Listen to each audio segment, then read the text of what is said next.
శ్రీగురుభ్యో నమః. నమో దేవ్యై మహాదేవ్యై శివాయై సతతం నమః. నమః ప్రకృత్యై భద్రాయై నియతాః ప్రణతాస్మతాం.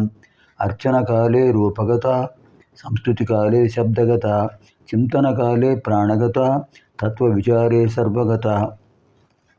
జ్ఞానానందమయం దేవం నిర్మలస్ఫటికాకృతిం ఆధారం సర్వవిద్యానాం హయగ్రీవముపాస్మహే. అగస్త్యం మంత్రద్రష్టారం వింధ్యగర్వాపహారకం లోపాముద్రాపతిం వందే శ్రీదేవ్యా భక్తపుంగవం. ఉత్తరపీఠికలో చతుర్థ భాగంలో ప్రవేశిస్తున్నాం. విద్యాసుకురుతే వాదం యో విద్వాన్నామజాపినా తస్య వాక్స్తంభనం సద్య కరోతి నకులేశ్వరి.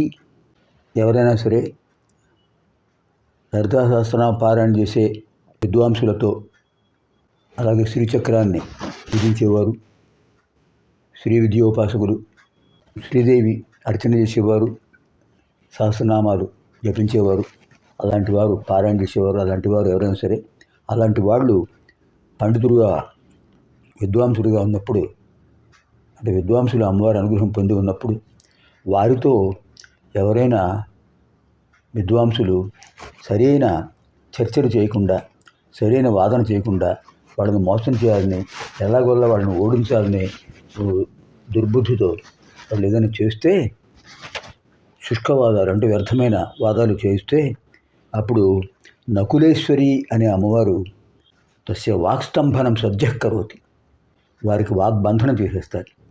వాళ్ళు ఇంకా మాట మాట్లాడలేరు. మాట్లాడినా అవాకులు చవాకులు, యుక్తియుక్తంగా మాట్లాడలేరు, సందర్భశుద్ధి ఉండదు, ఉన్మాద ప్రలాపాలు, పిచ్చివాడు మాటల్లో ఉంటాయి వాళ్ళు. అంటే వాళ్ళకు వాగ్బంధనం చేసేస్తారు నకులేశ్వరి అమ్మవారు. నకులేశ్వరి యో రాజా కురుతే వైరం నామసాహస్రజాపిన చతురంగ బలం తస్య దండిని సంహరేత్ స్వయం. ఏ రాజు అయినా సరే అమ్మవారి యొక్క దివ్యానుగ్రహంతో ప్రతిరోజు అమ్మవారిని ఉపాసిస్తూ సహస్రనామ పారాయణ చేసేటువంటి వాడు, అటువంటి రాజు ఎవరైనా సరే యుద్ధానికి పెడితే జయత్రాతుల్లో సహజంగా అమ్మవారి అనుగ్రహం ఉంది కనుక, దైవబలం ఉంటుంది కనుక వాడు గెలుస్తాడు. అలా కాకుండా అవతల వాళ్ళు మాయోపాయంతో అతన్ని ఓడించాలని చేస్తే ఏమవుతుంది తెలుసునండి? చతురంగ బలం తస్య దండిని సంహరేత్ స్వయం. దండిని అమ్మవారు అంటే వారాహి అమ్మవారు, భయంకరమైన స్వరూపం. ఆ వారాహి అమ్మవారు వాళ్ళ యొక్క చతురంగ బలాన్ని నశింపజేస్తారట. యః పఠే నామసాహస్రం షణ్మాసం భక్తి సంయుత లక్ష్మీ చాంచల్యరహిత సదా తిష్టతి తద్గృహే. ఇది చాలా చాలా ముఖ్యమైన శ్లోకం, బాగా గుర్తుపెట్టుకోండి.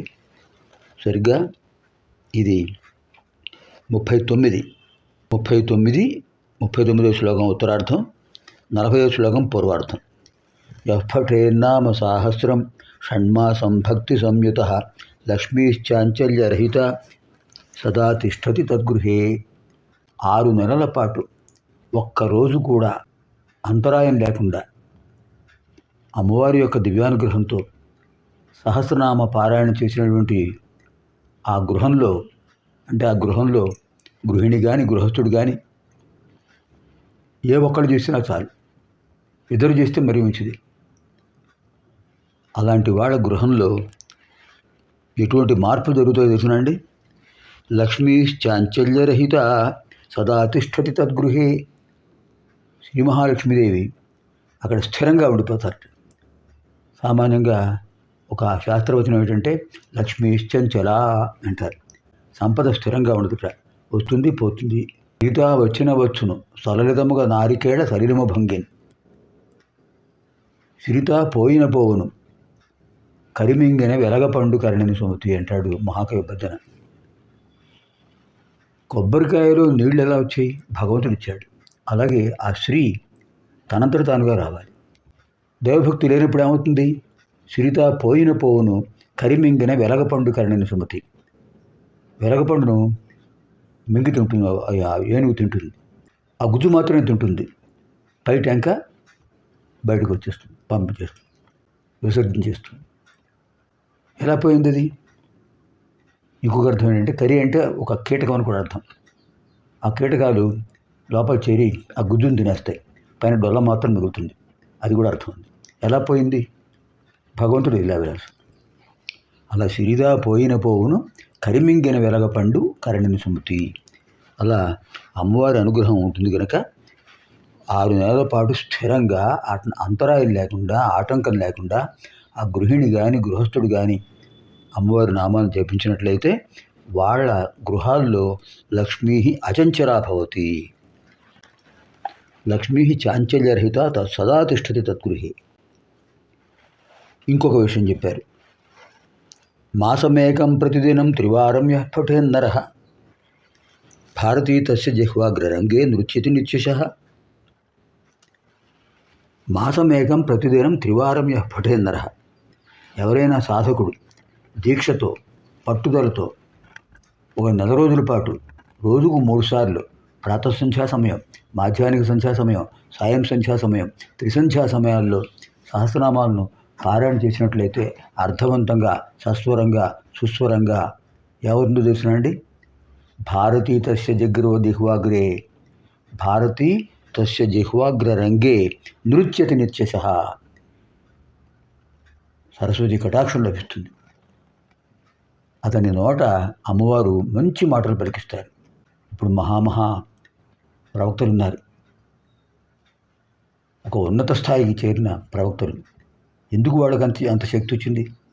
ఈ సాధన చేశారు. నెల రోజులు కాదు, 2 నెలలు 3 నెలల సాధన చేస్తూనే ఉన్నారు వాళ్ళు. రోజుకు 3 సార్లు అమ్మవారి చేత సహస్రనామాలు పారాయణ చేస్తూనే ఉన్నారు. తత్ఫలితంగా వాళ్ళు చెప్పినటువంటి మాట స్థిరంగా ఉంటుంది, జనామోదయోగ్యం అవుతుంది, జనరంజకం అవుతుంది, అందరూ జయజయలు పలుకుతారు. చూస్తున్నాం కదా మనం. సమన్వయ సరస్వతి రూపాలు, వాగ్దేవి ప్రతిరూపాలు, పుంభావ సరస్వతులు, మహానుభావులు అమ్మవారి యొక్క దివ్యానుగ్రహం పొంది అమ్మవారి ఉపాసనతో ఒక విశేషమైన స్థాయిని పొందారు. ప్రభుత్వం కూడా వారికి దాసోహం అనే స్థితికి వచ్చారు. ప్రభుత్వం కూడా వాళ్ళని ఎంత ఆదరిస్తుంది.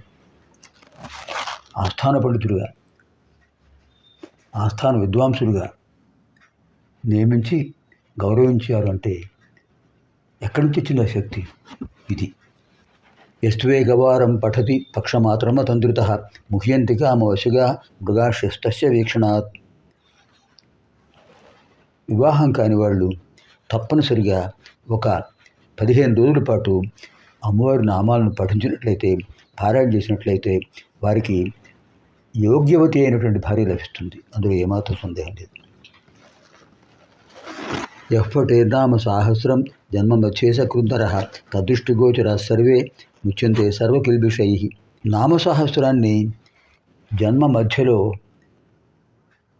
ఈ లోకానికి వచ్చిన తర్వాత మళ్ళీ ఈ లోకానికి వెళ్ళిపోయే లోపు, ఈ లోకానికి వచ్చి అంటే పుట్టాడు, మళ్ళీ వెళ్ళే లోపు వాడు ఒక్కసారైనా సరే అర్థవంతంగా, సస్వరంగా, శ్రద్ధాభక్తులతో అమ్మవారి సహస్రనామాన్ని జపిస్తే వాడికి అన్ని దోషాలు తొలగిపోతాయట. తదృష్టిగోచరా సర్వే ముచ్యంతే సర్వకిల్బిషైః. యో వేత్తి నామ సాహస్రం తస్మై దేయం ద్విజన్మనే అన్నం వస్త్రం ధనం ధాన్యం నాణ్యేభ్యస్తు కదాచన. మనం దాన ధర్మాలు చేద్దాం అనుకున్నాం. వస్త్రదానం, సువర్ణదానం, భూదానం, గోదానం ఇలాంటివి ఏమైనా చేద్దాం అనుకుంటున్నాం. అప్పుడు మనం గమనించాల్సింది ఒకటే, వాడు నిజంగా దైవభక్తి ఉన్నవాడా కాదా? అమ్మవారిపై విశేషమైన భక్తి శ్రద్ధ ఉన్నవాడా కాదా? రోజుకు ఒక్కసారైనా సరే,